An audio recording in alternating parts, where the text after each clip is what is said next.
1장에서 밝힌 소아시아 7교회 중 첫 번째, 에베소 교회에게 주시는 편지로 2장이 시작됩니다. 오늘은 에베소 교회를 살펴보겠습니다. 교회를 살피시며 다스리는 예수 그리스도는 모든 것을 아십니다. 7 촛대 사이를 지나다니시면서 관찰과 경험으로 에베소 교회에 관한 소식을 알고 계십니다. 예수님은 에베소 교인들이 그동안 참아왔고 인내해왔던 수고를 아셨다고 말씀하신 것입니다. 여기서 말한 인내는 그냥 참는 수준에 있지 않고 여러 장애와 핍박에 대해 항거한 행위를 뜻합니다. 거기에다가 거짓 사도들과도 투쟁하며 견뎌왔습니다. 에베소는 성도들의 믿음을 온전히 지킬 수 없는 환경입니다. 과거 바울에 의해 교회가 세워진 도시로 3년 동안 온 마음을 다하여 목회한 곳이기도 하죠. 에베소는 소아시아의 정치적, 경제적인 중심지입니다. 여러 나라의 문화, 문물이 집결되는 곳으로서 종교성이 편만할 수밖에 없었습니다. 아데미와 같은 이방신뿐만 아니라 이단들도 존재하고 있었습니다. 이런 척박한 도시 안에서 성도들의 수고를 예수님도 모르실 리 없었습니다. 하지만 에베소 교인들을 괴롭힌 것은 따로 있었습니다. 박해로부터 끝까지 지켜낸 진리를 와해시키려는 세력입니다. 이들은 계속되는 박해 기간 진리를 포기하도록 주변의 세속한 문화와 타협하도록 유혹했습니다. 여기에 굴복한 성도들이 적지 않았습니다. 이에 예수님은 너의 처음 사랑을 버렸느니라 라고 말씀하십니다. 처음 사랑은 사람 사이의 이성적인 감정을 초월한 성도가 그리스도의 신부의 자격을 가지고 지켜야 할 정절을 의미합니다. 따라서 에베소 교회는 거룩한 신부로서의 자격을 상실한 상황이라고 볼 수 있죠. 과거의 에베소 교인들에게 그리고 현재를 사는 교인들에게 절박한 심정으로 말씀하십니다. 회개하여 처음 행위를 가지라. 잘못된 행위를 멈추고 빨리 돌아오라고 말입니다. 니골라당의 행위는 그때나 지금이나 세상과 기독교 사이를 오고 가며 자기 편의를 위해 신앙생활하는 성도, 그리스도인들을 뜻합니다.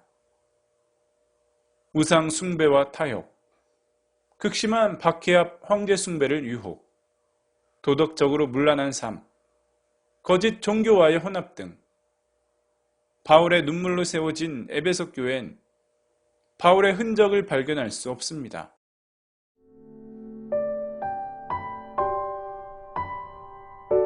오늘날 그리스도의 신부의 자격이 박탈된 교회, 촛대가 옮겨지는 것에는 관심이 없는 교회, 권위와 크기에만 관심이 있는 교회, 잘못된 행위에 대한 회개가 없는 교회는 더 이상 교회라고 볼 수 없습니다. 앞으로 소아시아 7교회를 살펴볼 예정입니다. 세상에 완전한 교회는 없지만 하나님의 부르심에 순응하고 복음의 가치를 더욱 힘써 지키려고 노력하는 그런 교회를 꿈꿔보면 좋을 것 같다는 생각을 하게 되었습니다. 우리 교회가 그것을 잘 지켜내고 있는지, 고난 앞에서 어떤 선택과 결정을 하고 있는지, 교회가 왜 책망을 받았는지를 보면서 현재 우리 교회의 모습을 점검해 보는 것도 좋을 것 같습니다. 그리고 나는 어떻게 살아야 하는가를 생각하면서 하나님의 마음도 살펴 헤아려 보았으면 좋겠습니다.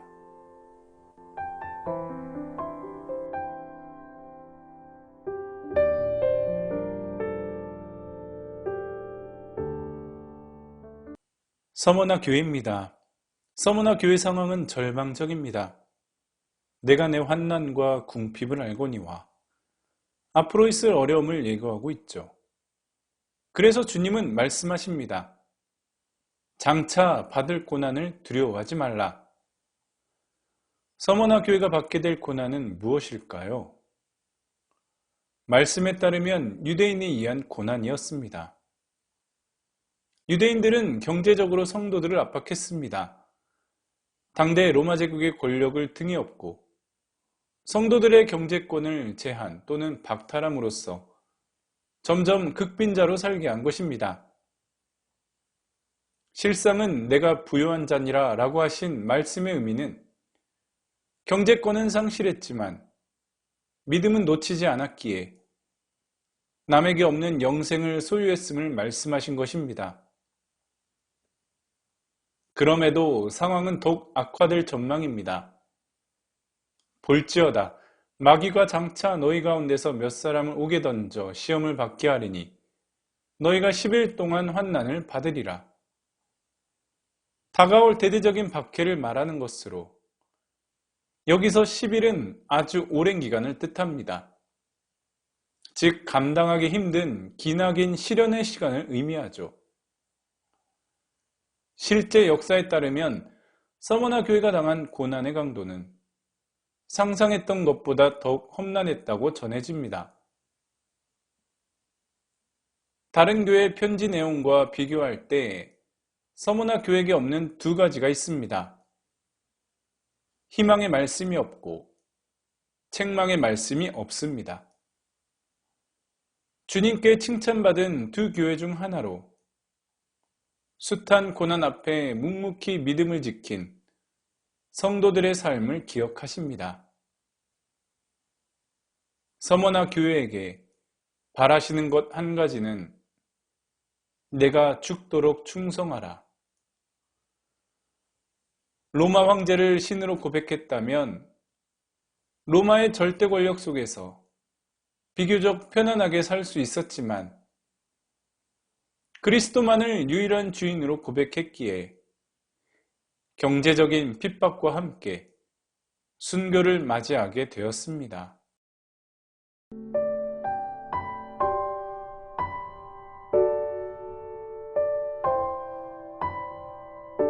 서머나 교회 성도들의 삶이란 믿음 생활 중 나타난 고난을 회피하고자 잠시 믿음을 뒤로 미루는 것이 아니라 예수와 함께 고난을 맞으며 충성하며 사는 것임을 우리에게 알려주고 있습니다. 지금도 여전히 내 삶의 주인이 오직 주 예수 그리스도임을 증거하며 사는 것,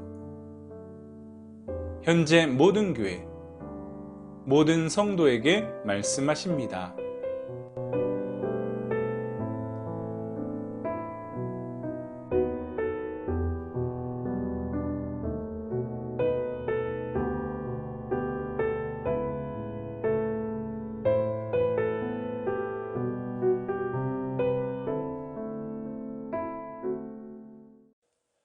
다음 버가모 교회입니다.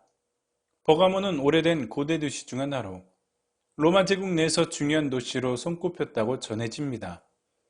그리고 로마 황제 숭배의 중심지 역할을 담당했던 곳이었죠. 때문에 주님은 그곳을 가리켜 사탄의 권세가 있는 데라 라고 말씀하십니다. 이런 이유로 인해 버가모 지역 성도들은 그리스도를 향한 믿음을 지키기 어려웠습니다. 그럼에도 버가모 교회 내 자신의 생명을 내려놓은 사람들이 있습니다. 대표적으로 안디바란 인물입니다.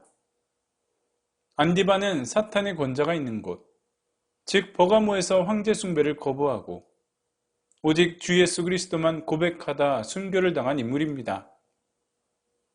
이런 안디바의 믿음을 본받아 숱한 죽음의 위협에도 불구하고 그리스도를 향한 믿음을 끝까지 포기하지 않은 버가모 교회 성도들의 행위를 칭찬하셨습니다.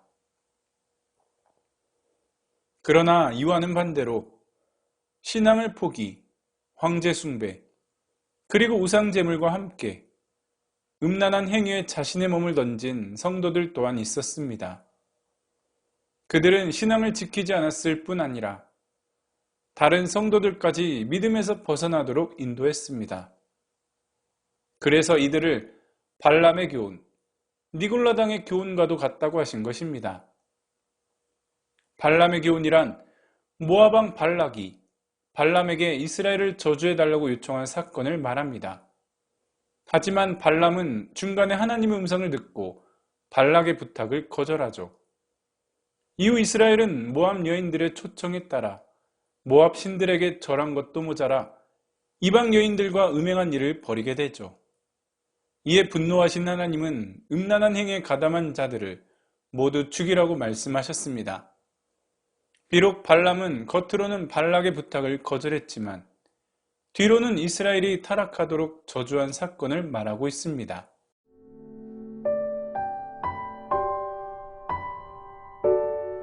압도적인 우상숭배로 뒤덮인 버가모, 배교, 음행, 그리고 황제숭배로 유도하는 위험한 상황 속에서 주님은 이기는 자를 찾으십니다. 이기는 그에게는 내가 감추었던 만나를 주고 또 흰돌을 줄 터인데, 만나는 지성소 안에 있는 세 가지 물품 중 하나로서 제사장의 전유물처럼 여겨진 성물 중 하나입니다. 만나를 주시겠다는 것은 제사장만 들어갈 수 있는 지성소의 자리에서 하나님과 직접 대면할 수 있는 기회를 주신다는 뜻입니다.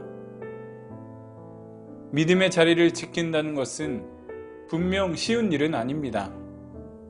하지만 쉽지 않다고 악인의 길로 따라가거나 다른 사람을 악한 길로 들어서게 하는 행위는 분명 주님의 책망에서 자유로울 수 없습니다. 지금도 주님은 이기는 자를 찾으십니다. 굶주린 사자가 집어삼킬 만한 위협과 가치의 핍박 속에서, 사탄의 권자가 있는 도시 문화 속에서 믿음을 저버리지 않았던 안디바와 같은 충성된 증인을 찾으십니다. 만나를 먹을 수 있는 자리에 오를 때까지 끝까지 인내하여 성도의 자리에서 떠나지 아니하며 지성소에서 하나님을 대면하는 기쁨과 영광을 얻도록 그날에 이기는 자들을 맞이하시는 주님을 뵙기를 사모해야 할 것입니다.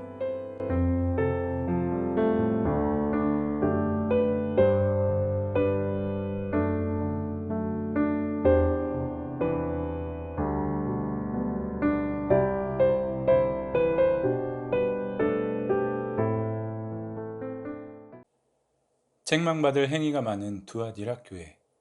루디아의 고향이면서 뛰어난 양모제조로 옷감이 유명한 도시입니다. 도시에서 장사를 하려면 조합에 가입해야 합니다. 가입한 상인은 지역 종교 행사에 참석해야 하는데 우상에게 물건을 바치면서 신전 행음으로 연결되는 의식입니다. 주님은 두아디라 내 이러한 문제를 이세벨과 연결하여 책망하십니다. 자칭 선지자라는 여자 이세벨을 내가 용납함이니 그가 내 종들을 가르쳐 꾀어 행음하게 하고 우상의 재물을 먹게 하는도다. 이세벨은 과거 이스라엘 전체를 바알과 아세라에게 무릎을 꿇게 한 여왕입니다. 시간이 지난 그때 두아디라 도시 안에 자신을 이세벨이라 칭하며 우상과 행음의 자리로 인도하며 유혹하고 있습니다. 하나님은 두아디라 교회에게 회개를 통한 돌아올 자리를 열어놓으셨습니다.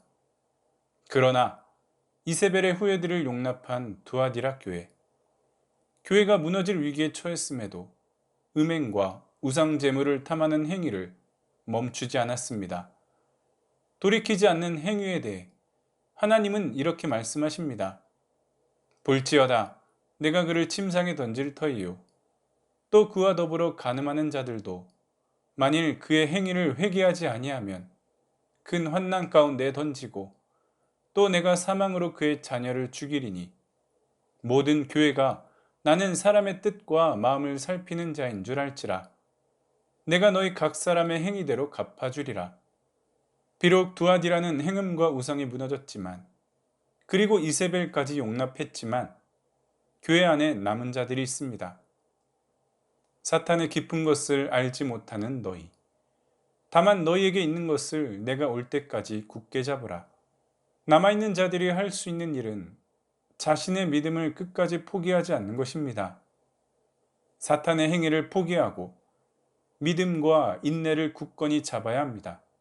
모든 시험을 견딘 자들에게 심판의 날은 고난과 핍박에서 해방되는 자비와 은혜의 날이 될 것입니다.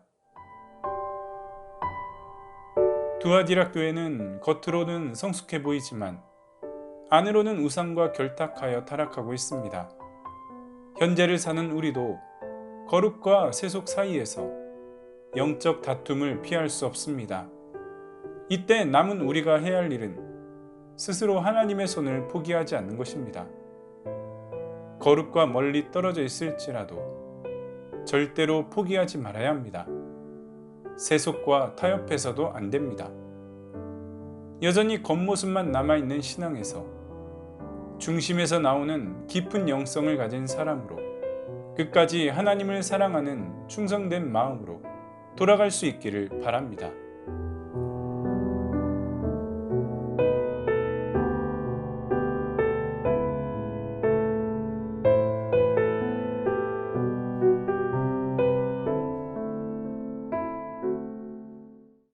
계시록 7교회 가운데 칭찬이 없는 사대교회. 사대교회를 향한 주님의 냉철한 말씀입니다. 그렇다면 사대교회는 어떤 모습이었을까요? 먼저 살았다는 이름과 죽은 자를 구분하여 살펴볼 필요가 있습니다. 사대교회는 다른 교회에 비해 정상적인 모임을 이어가고 있었습니다. 정황상 활발하게 움직이고 있다고 판단하여 사람들에게 살았다는 평가를 받았을 것입니다. 하지만 주님의 시선은 달랐습니다. 주님의 시선에서 사대교회는 분명 죽어가고 있었습니다.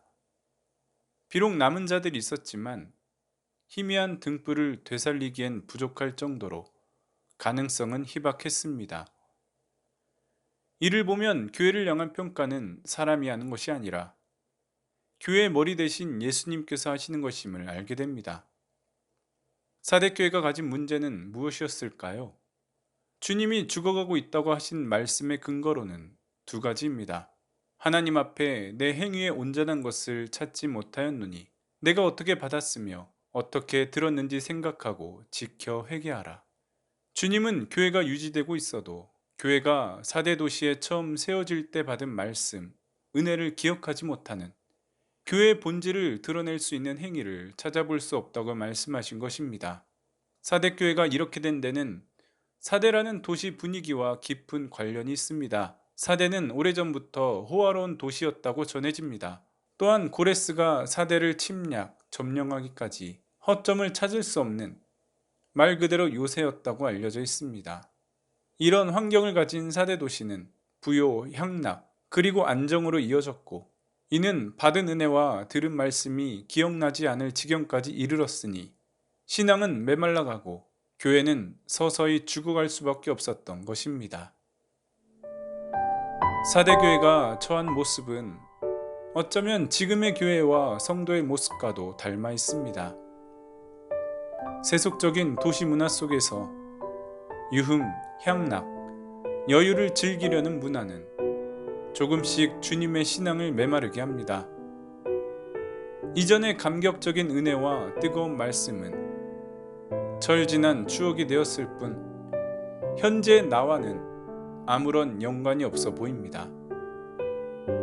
그때 사대교회도 현재 우리 교회도 다시 살아날 방법은 성령 하나님의 도우심입니다.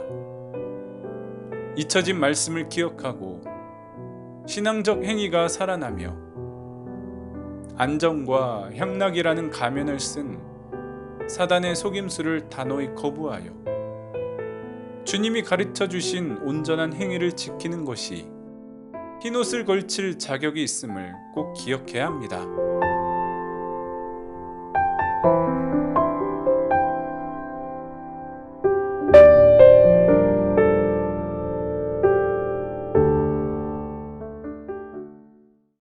빌라델비아 교회 행위를 아시는 하나님, 행위의 중심은 바로 작은 능력으로 주님을 배반하지 아니한 결단입니다. 내가 작은 능력을 가지고서도 내 말을 지키며 내 이름을 배반하지 아니하였도다. 작은 능력이란 도시 내에서의 아주 미미한 존재감을 말합니다. 도시 내 교회가 드러낼 수 있는 영향력이 거의 없었다는 뜻이죠. 앞서 사대교회가 사람들에게 살았다는 평가를 받았던 것과는 달리 빌라델비아 교회는 크게 주목받지 못했습니다. 그럼에도 불구하고 사대교회와는 전혀 다른 주님의 평가는 대중의 외적 평가 기준으로 교회됨을 함부로 평가할 수 없다는 것을 우리에게 알려줍니다. 다른 교회에 비해 빌라델비아 교회가 겉으로 자랑할 만한 여건은 갖추지 못했지만 하나님은 전혀 문제 삼지 않으십니다. 오히려 작은 능력만으로 고난과 핍박을 견뎌왔고 말씀과 신앙의 자리를 떠나지 않은 행위를 칭찬하시고 격려하셨다는 사실을 기억해야 합니다. 다른 교회와 마찬가지로 빌라델비아 교회 역시 외부적 상황은 다르지 않았습니다. 교회 또한 유대인들로부터의 핍박이 만만치 않았습니다.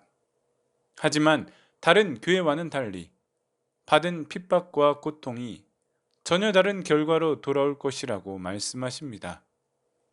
보라, 사탄의 회당 곧 자칭 유대인이라 하나 그렇지 아니하고 거짓말하는 자들 중에서 며칠 내게 주어 그들로 와서 내 발 앞에 절하게 하고 내가 너를 사랑하는 줄을 알게 하리라. 말씀을 살펴보면 교회를 핍박하던 일부 유대인들의 회심을 암시하고 있습니다. 내가 내 앞에 열린 문을 두었으되 능히 닫을 사람이 없으리라. 열린 문은 핍박과 고난 앞에 있는 교회에게 특별히 허락된 전도의 문입니다. 열린 문을 통해 주님께 돌아오는 유대인은 오랜 기간 자신의 이름을 배반하지 않은 빌라델비아 교회에게 허락하신 열매요 선물인 것입니다. 빌라델비아 교회는 작지만 단단한 조약돌처럼 고난과 박해를 신앙의 힘으로 이겨냈습니다. 소아시아 7교회 중 기둥 같은 교회로 다른 교회의 귀감이 되는 교회입니다. 빌라델비아 교회를 보며 우리 교회가 놓치고 있는 것은 어떤 것인지 한번 생각해 볼 필요가 있습니다. 프로그램과 건물 외면에만 몰두한 나머지 신앙의 본질, 신앙의 중심과 같은 내면에는 무심했던 것은 아닐까. 빌라델비아 교회를 보며 우리 교회가 더 신경 쓰고 관심을 가져야 할 부분은 어디인지를 체크해보는 시간이 되었으면 좋겠습니다. 기둥 같은 교회는 사람에 의해 결정 짓는 것이 아닌 하나님이 판단하시고 내려주시는 것임을 기억하면서 성공의 습성에 젖은 사람의 안목을 주의하고 비교 의식에서 시작된 자책과 열등을 벗어버리면서 내면의 건강한 신앙과 건강한 이성의 조화로 믿음으로 신앙으로 말씀으로 어려운 세대를 극복하여 마침내 건강한 교회를 이루어가고 면류관을 빼앗기지 않도록 모든 열심을 내야 할 것입니다.